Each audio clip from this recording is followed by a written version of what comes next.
You're watching AFKN.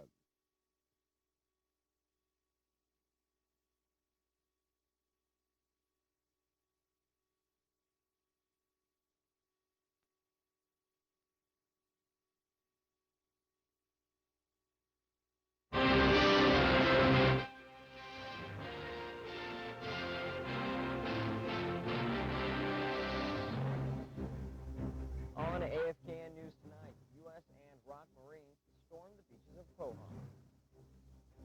Good evening, I'm Private Sam Lewis. The 31st Marine Expeditionary Unit trains to strike from the sea. For Exercise Full Eagle 1997, Devil Dogs from the 31st MU joined 1,500 Republic of Korean Marines for an amphibious assault near Pohang. Specialist Jeff Olson has the story.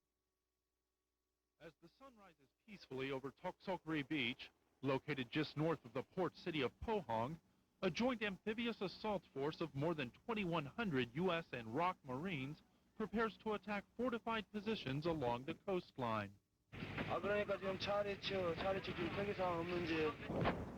This early morning amphibious assault was designed to test the cooperation between U.S. and ROK forces during this year's Full Eagle exercise.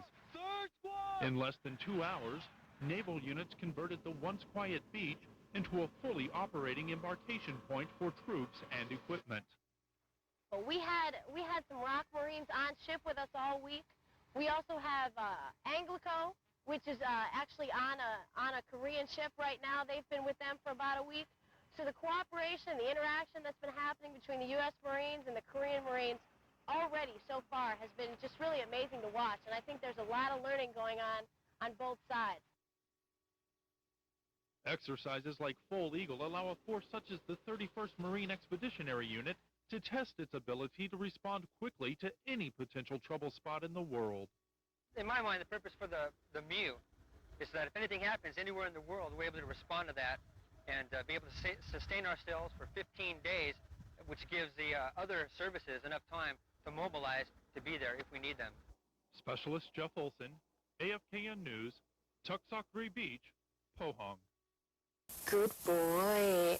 Lieutenant Colonel Inés González Torres knows firsthand the rewards of education. She graduated from college before enlisting in the Army. From there, the Army's continuing education program helped her obtain a medical degree. She's now pediatric chief at the 121 General Hospital in Yongsan. My father always said, you need to study. Regardless of what you want to do in life, education should be your priority. Unfortunately, Colonel Gonzalez's story is the exception, not the rule, when it comes to Hispanics and education. Statistics show that as many as 1 in 3 Hispanics drops out of school before the 9th grade. Fewer than 1 in 10 ever graduates from college. The opportunities are there. You just have to seek them out.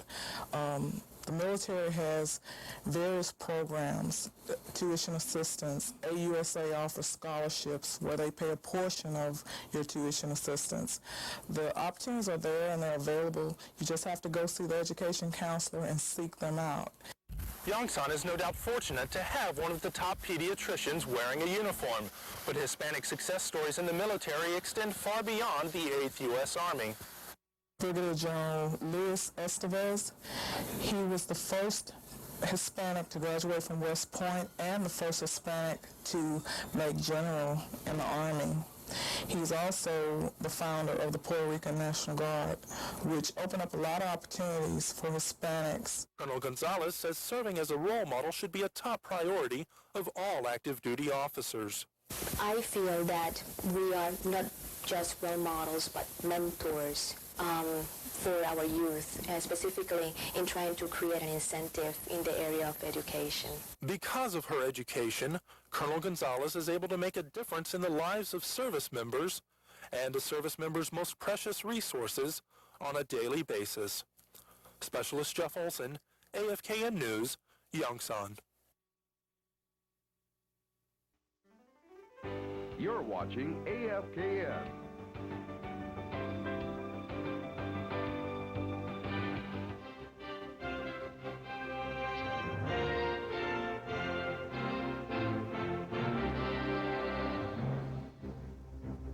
On AFKN News tonight, a new radar system comes to the Republic for this year's Full Eagle exercise. Good evening, I'm Private Sam Lewis.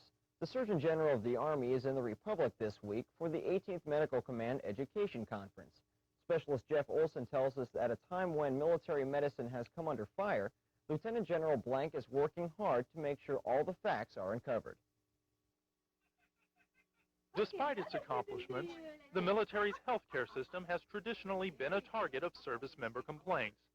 Many of those jabs are good-natured, but military officials weren't laughing when a U.S. newspaper chain chronicled individual cases of inadequate health care being provided to military members. The ABC News magazine 2020 produced a similar piece soon after. These articles were based on issues with a few anecdotal cases over a period of years of some bad outcomes, some problems with care within the system that I have to acknowledge were absolutely correct.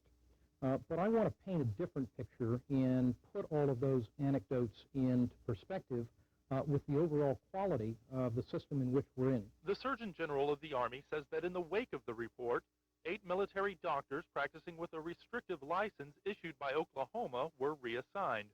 But it's now up to General Blank to publicize the side of the story that the media missed. By every measure that we have, whether it's outcomes, complications, rate of lawsuits in those patients who can sue us, not the active duty who cannot, board certification, licensure, Joint Commission accreditation, reviews of our hospitals, we are at least as good, and in fact, in most cases, better than civilian medicine. The Army Surgeon General acknowledges that because troops are forwardly deployed in Korea, there are a number of aspects where quality of care must be sacrificed. But he's also quick to point out that there are a number of medical units that do an outstanding job on the peninsula. I mean, everybody involved in that is doing a great job here under what are occasionally very difficult circumstances, as I'm sure everyone who's assigned here knows. Specifically, I think the folks that really deserve praise are the air evacuation crews.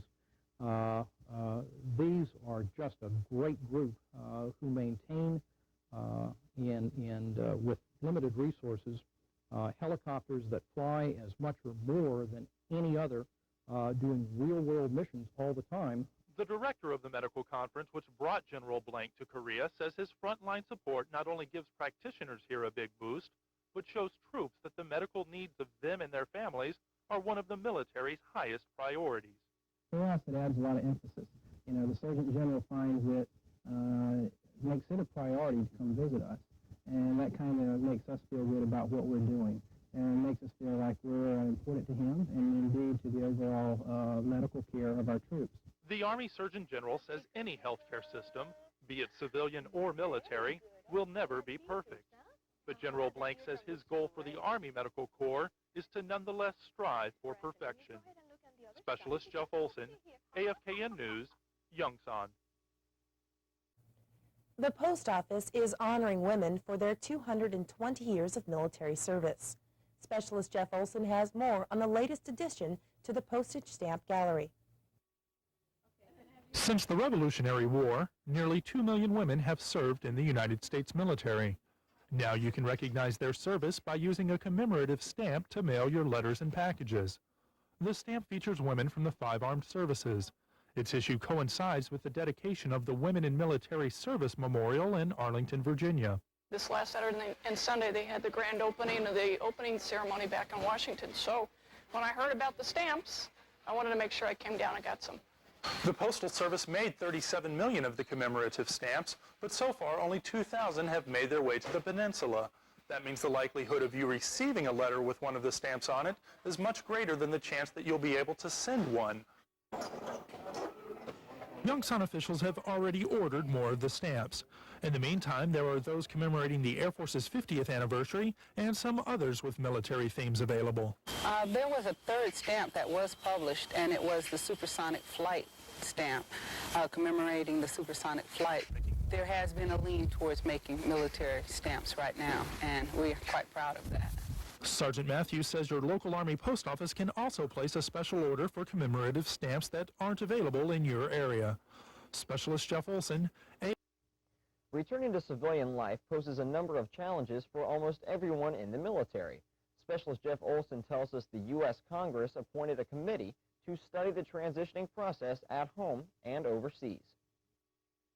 Tackling all the tasks associated with leaving the military for civilian life can be a frustrating process.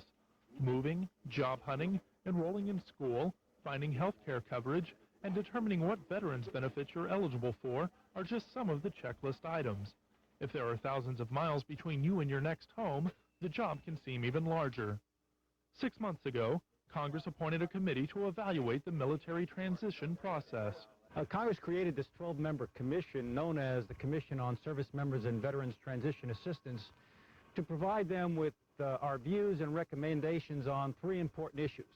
The first being to ensure that our service members throughout the world are receiving the assistance and services they need to transition successfully into civilian life. Secondly, Congress wanted us to review the vast array of veterans benefits programs. And thirdly, and equally importantly, the Congress asked us to review the administration of these various programs.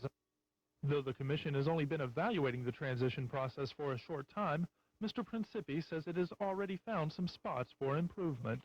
Having a Veterans Benefits Counselor, someone from the Department of Veterans Affairs, assigned overseas on a permanent basis rather than rotating and here 1 month and gone the next month, because there are an awful lot of questions that service members have and military retirees as well who are living overseas about health care benefits, about educational benefits that are administered by the Department of Veterans Affairs. This is the Commission's first junket that will also evaluate resources in Europe and the States before reporting to Congress in October of 1998. Specialist Jeff Olson, AFKN.